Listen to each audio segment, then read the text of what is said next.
இன்றைக்கி நமக்கு முட்டை சாதம் எப்படி செய்கிறதுன்னு பார்க்கலாம். எக் ரைஸ் அது செய்கிறதுக்கு தேவையான பொருட்கள் நான் ஒரு 3 முட்டை எடுத்துருக்கிறேன், 2 வெங்காயம், ஒரு தக்காளி, ஒரு பச்சை மிளகாய், ஒரு சின்ன பீஸ் இஞ்சி, 10 பல்லு பூண்டு, கொஞ்சம் கொத்தமல்லி இலை, ஒரு குடைமிளகாய். இதுக்கு கூட நமக்கு கேரட்டோ கேபேஜ் நமக்கு என்ன வெஜிடபிள் தேவைன்னாலும் நமக்கு சேர்த்துக்கலாம். ஒரு ஸ்பூன் சில்லி பவுடர், ஒரு ஸ்பூன் தனியா powder, 1/4 spoon pepper, 1/4 spoon garam masala, 1/4 spoon மஞ்சள் தூள். ஃபஸ்ட்டே நான் ரைஸை வேக வச்சு கொஞ்சமாக சால்ட்டு போட்டு வேக வச்சு வச்சுருக்கிறேன். இது நம்ம சாப்பாட்டுக்கெல்லாம் எடுக்கக்கூடிய நார்மல் ரைஸு. இப்போது பாஸ்மதி ரைஸோ இல்லை ஜீரா ரைஸோ எந்த ரைஸ் வேணுனாலும் எடுத்துக்கலாம்.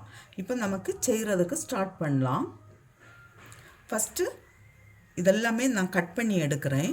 இந்த இஞ்சியும் பூண்டும் பேஸ்ட் போடாமல் சின்னதாக கட் பண்ணி சேர்க்கணும். இப்போது வெங்காயம் தக்காளி எல்லாமே கட் பண்ணியாச்சு. இப்போ செய்கிறதுக்கு ஸ்டார்ட் பண்ணலாம். முதல்ல ஒரு கடாய் வச்சு கொஞ்சமாக ஆயில் விடுறேன்.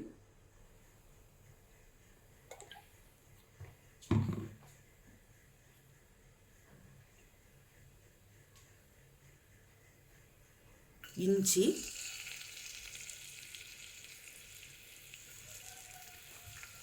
பூண்டு,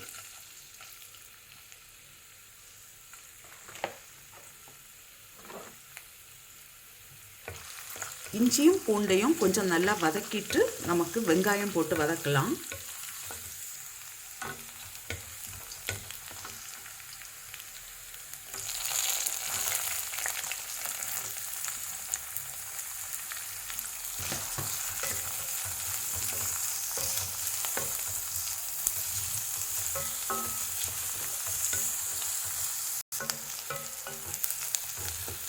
வெங்காயம் வேகிறதுக்கு நான் கொஞ்சமாக சால்ட்டு போட்டுக்கிறேன். இதுக்கு மாத்திரம்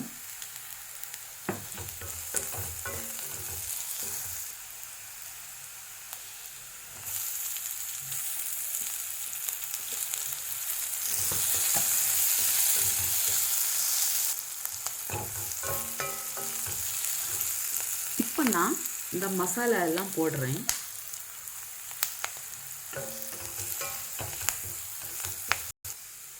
மசாலா எல்லாம் ஒரு நிமிஷம் வதங்கின பிறகு தக்காளி போடும்.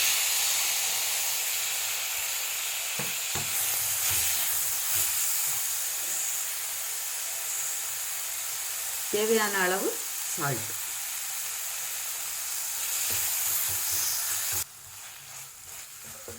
இந்த தக்காளி கொஞ்சம் நல்லா வதங்கி வரட்டும். அப்புறமா நமக்கு இதில் முட்டை சேர்க்கலாம்.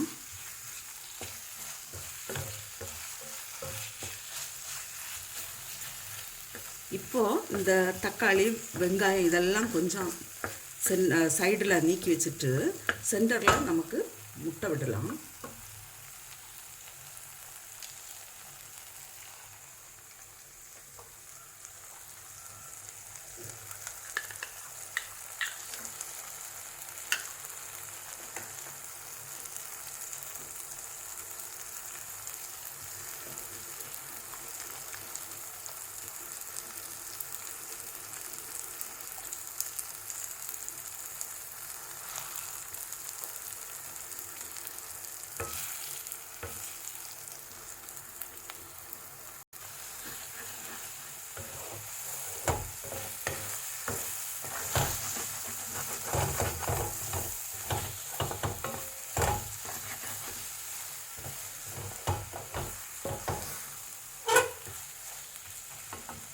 இப்போ சால்ட் எல்லாம் செக் பண்ணிக்கலாம்.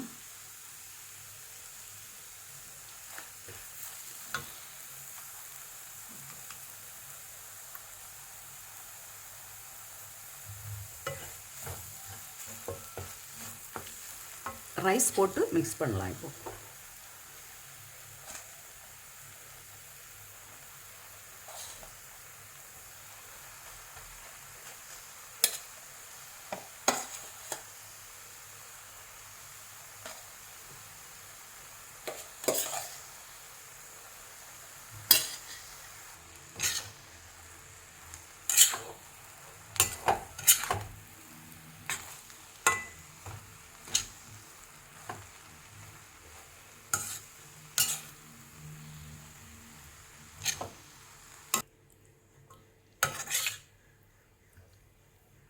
கடைசியில் கொத்தமல்லி இலை போட்டு நமக்கு இதை ஸ்டவ் ஆஃப் பண்ணலாம்.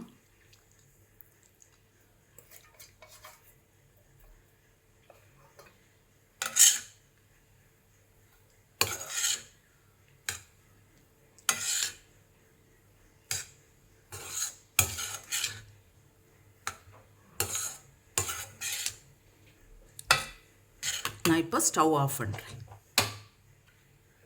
அவ்வளவுதான், நம்முடைய முட்டை சாதம் ரெடியாக இருக்குது. இதே போல் நீங்களும் செய்து பாருங்கள்.